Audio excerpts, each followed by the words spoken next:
వచ్చినటువంటి మాందూరు గ్రామ ప్రజలందరికీ థ్యాంక్ యూ.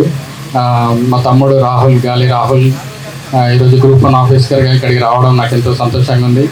వాడు ఆఫీసర్ అంటే నేనే ఆఫీసర్ లెక్క తయారై వచ్చిన, ఎందుకంటే నాకే ఆఫీసర్ అయిన ఫీలింగ్ అనిపిస్తుంది. అంత హ్యాపీగా ఉన్నది. ఇక్కడికే కాదు, గ్రూప్ 1 ఆ రిజల్ట్ తీసుకోవడానికి ఆర్డర్ కాపీ తీసుకోవడం కూడా నేను ఇట్లనే వెళ్ళిన. అంత హ్యాపీగా ఉన్నది. ఈరోజు గ్రూప్ 1 ఆఫీసర్ అయిండు. 100 మెట్లు ఎక్కిన వాడికి 101 మెట్టు ఎక్కడం పెద్ద అసాధ్యమేం కాదు. ఖచ్చితంగా ఈరోజు గ్రూప్ 1 ఆఫీసర్ అయిండు, రేపు IAS కూడా అవుతాడని ఖచ్చితంగా నమ్ముతున్నాను. 1వ మెట్టు దగ్గర ఉన్నవాడు చూసి అదైనా పెద్దదా అని అనుకోవచ్చు.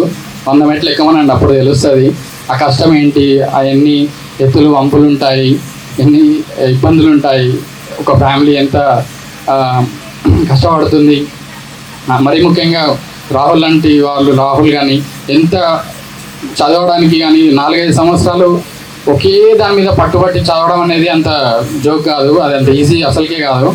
ఎందుకంటే ఎంతోమంది 1 సంవత్సరం చదివి 2 సంవత్సరాలు చదివి డ్రాప్ అయిపోతారు. నేను ఇంకా చేయలేను, నా వల్ల కాదు అని అంటారు.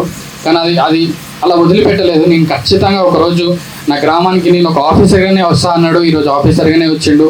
ఈరోజు మీ అందరి ప్రేమను పొందుకున్నాడు. అందుని బట్టి రాహుల్కి కంగ్రాచులేషన్ చెప్తున్నాను. 10-12 సంవత్సరాలు ఒక నోటిఫికేషన్ పడడానికి జరుగుతున్నటువంటి ఈ కాలంలో, ఈ టైం పీరియడ్ లోపల వెయిట్ చేయాలి, ఆ జాబ్ కోసం వెయిట్ చేయాలి, ఆ నోటిఫికేషన్ కోసం వెయిట్ చేయాలి, అంత దూరం స్టడీ చేసుకుంటూ ఉండాలి. తర్వాత పేషెన్సీ చూపించి అన్ని అటెంప్ట్ అయ్యి ఈ స్థాయికి ఎదగాలి అని అంటే ఇది అందరికీ సాధ్యపడనిది. కానీ great Rahul, I'm hats off to you. తర్వాత ఈ జనరేషన్ అంటే వీళ్ళ జనరేషన్ అయిన వరకు నేను అబ్జర్వ్ చేసింది, ఇప్పుడు కూడా నేను స్కూల్ నడుపుతున్నా, నా సొంత స్కూల్ పెట్టుకొని నడుపుతున్నా.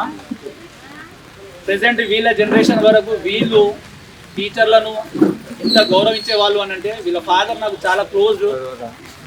ఎందుకంటే ఫీజుల విషయంలో లేకపోతే ఎగ్జామినేషన్ ఇన్ఛార్జ్గా నేను చేసిన వీళ్ళ టైంలో రెగ్యులర్గా టచ్అప్ ఉండేది వీళ్ళ ఫాదర్.